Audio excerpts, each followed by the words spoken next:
Alright, I wanted to take a look at this Galactic Challenge, Kamino Mandalorian bonuses for Droids. Because, as you see, I max created it, but it was kind of, I don't know how to phrase it, easy but hard at the same time. It was very intensive.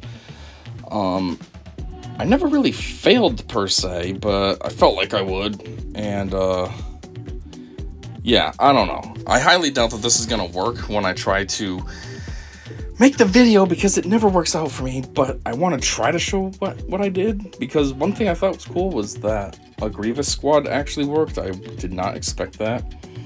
I thought for sure you'd have to have like sortie and all these stupid combinations and strategy, and straight up Grievous squad worked. So anyways, the feats were: complete the battle with a full team of droids, complete the battle, obviously you do number 1, you got number 2. Complete the battle after scoring at least 30 critical hits. Well, for me, this took a long time. I mean, I don't know what the timer got down to, but it had to be under 10 minutes. So with the battle going for that long, and it's pretty easy to hit 30 critical hits, the only thing was complete the battle with undersized squad. I was not trying that with the droids. This was hard enough with a full squad, never mind undersized. So I ended up using the cheat way and used the GL, but it was a breeze with that. But with the actual droids, that's where the challenge was. So anyways, our modifiers. Global was basic training. When the character in the leader slot ends their turn, all allies gain a stack of morale, which can't be copied, dispelled, or prevented for each active ally. Whenever a character deals damage to an enemy or recovers health, they gain a stack of morale. Whenever a character is inflicted with a debuff or receives damage, they lose a stack of morale. Whenever a character defeats an enemy, that character gains all of the stacks of morale on the defeated enemy. Whenever a character starts their turn with 10 or more stacks of morale, they gain advantage for 1 turn. Whenever a character ends their turn with 15 or more stacks of morale, they gain protection up 50% for 1 turn. Morale, it gives you plus 3% critical damage, defense, max health, potency, and tenacity per stack. I didn't read this the first time around when I came in. I just saw what was required and went for it, but I'm seeing how this actually could be beneficial with a Grievous squad, because maybe Grievous had a lot of morale on him. So, you know, plus 3% max health stacking, because this is per morale stack that you have, right? So his offense output is reflexive of his total health. So if he's just gaining health, then that means he's hitting that much harder. So maybe that's what did it. Anyways, our modifier, Protocol Exterminate. Droid allies have plus 30% offense. Whenever a droid ally scores a critical hit during their turn, which is part of the thing, we gotta do 30 or more crits, they inflict target lock on target enemy for 2 turns if that enemy didn't already have it. Whenever a droid ally damages an enemy with target lock, that ally recovers 10% protection. Which, you kind of have to damage that enemy because they have target lock, so it's almost like a forced taunt. Anyways, and then they have the code. Whenever a Mandalorian ally takes damage, all Mandalorian allies gain a stack of clan loyalty, which can't be copied, dispelled, or prevented. If there is exactly 1 non-Mandalorian ally at the start of battle, that ally also gains clan loyalty. 1 non-Mandalorian? Well, it looks like they are all Mandalorian over there. Yeah, they're all Mandalorian, so that doesn't really matter, but anyways. Allies with clan loyalty have 50% chance to assist when another ally attacks during the enemy's turn. They once per turn, dealing 95% less damage. Oh, wow, so they basically do nothing. That's kind of pointless. Clan loyalty, plus 1% max protection, and counter chance, minus 1% damage penalty when assisting. Okay, well, there it is. That's what makes a difference. You need to have 95 stacks, though, to make that matter, but it does stack up pretty quickly. I mean, these guys were getting stacks like crazy, and I was wondering what that was. So anyways, here's the other thing, too, about my separatist droids that makes a difference when I said that this was a little bit challenging, a little bit stressful. It's that they're not that juicy. I got 2 Relic 4s down here, 2 Relic 5s up there. My best one is Grievous, Relic 7. So, with that in mind though, we were able to get a max crate without the team being full on, you know, OP, if you will. So, there's that. Anyways, let's see if we can get the same results. Basically, my strategy last time was just every single time that B1 went, I tried to heal whoever needed it. Even if it was a subtle amount of health, or more like protection, missing, I gave it to them so that then we would survive as long as possible. So like in this case, I'll just give it to Grievous because, you know, Grievous is like our key guy here. I hate that Paz, I think, starts out taunting. Oh, no, he doesn't, so that's good. I want to go after Armorer first, which is what I did last time, because, you know, she can be quite annoying with her nonsense, giving everybody all that armor stuff. Then they take, like, reduced damage, and, oh, it's a pain in the cock. You know how that works. So I prefer to kill her first. I don't know if that's the best option. Maybe it's not. Maybe killing someone else first makes more sense. Maybe it's faster and a little easier, but for me, that's the way I go.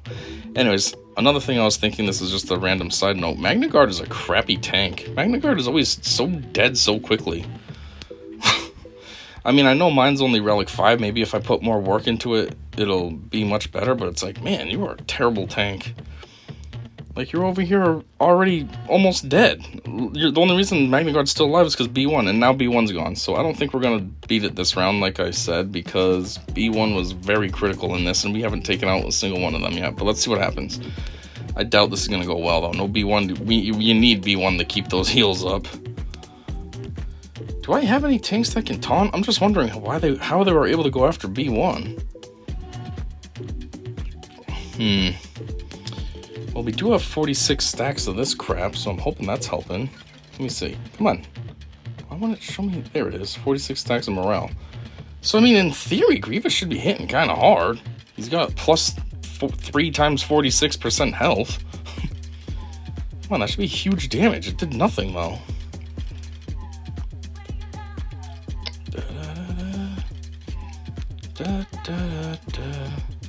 Come on, kill it. Nope, come on, huge damage. Maybe she also laid down some stacks of Beskar armor on herself. That could be affecting things. 57 times 3, come on. What is that? 1 carry the 2, 172 more % health. Like, you should be hitting super hard. Alright, at least we got her out of the way. That's good. Oh, did I lose all my morale stuff? Okay. Ooh, why are we going after Paz? I don't want to go after Paz. I want to go after, this guy, Canderous, just because of this nonsense, how he just shoots. Well, it's okay, we can do this. Oh my god, come on, bro. Alright, whatever. Is it off of him? Oh my god, this is annoying. Come on, huge hit, kill him. 1 hit. 1 shot it. I don't think we're going to be able to win this round, but if we do, this is way worse than the first time I did this, because at least the first time it was close, but I still had B2 with me. Right now, Grievous is just alone. He's about to die because Canderous has 406,000 shots. Oh my god, I swear, these things are always 100% RNG too. That's the other thing that makes this impossible to make a guide, because it's just RNG. How do you make a guide when the game's like, nah, I'm not going to cooperate with you, or, okay, I'll give you a shot. Like, you know what I mean? See what I mean? Look at that. I didn't even get a chance to do anything. And they're like, okay, we'll just wipe him out right away. I wish it was just consistent. I wish RNG wasn't a thing in this game, and there was just consistency. That way then, when I do it one time, there we go, alright. That way then when I do it one time, I can come in and be like, hey, look what I did. Not, well, you gotta trust me. You gotta trust that that's what I did. I can't prove it because the game doesn't want to cooperate. Magna Guard, you suck at it. Oh my god, is this serious right now? This is the last try. If they kill Magna Guard, forget it. You're just gonna have to trust that this worked. Clearly it did. I got the max crate. So, okay, well, screw you, game. This is ridiculous. I'd show that I did this with a GL, but, like, one, obviously a GL is going to be able to do this. I just did it with the Galactic Republic. I came in here and used you, and I think I put him. Called it a day, put it on auto even. They tore it up, no problem. But yeah, I'm not going to show it because that's kind of obvious. I mean, GLs, the whole point of them is to be super OP, and my luck, it's not going to work. I'll be like, yeah, this is what I used also, and then this will also fail. That is so annoying that this is failing right now. Every single time I make these fucking videos, the only time it doesn't fail is if it's like something ridiculously basic, like First Order versus something. I'm like, oh, I went in with SLKR and tore it up. But then that's like cheating. This is a normal, regular old team of droids, and nope. Can't work out and show that this is what I used. So annoying. Anyways, I mean, I was able to get it first try, but I guess, you know, RNG loves being a cock ass, so you'd have to just try it 22,000 times, and maybe eventually the RNG would work for you. But that's all I got, so yeah. See ya.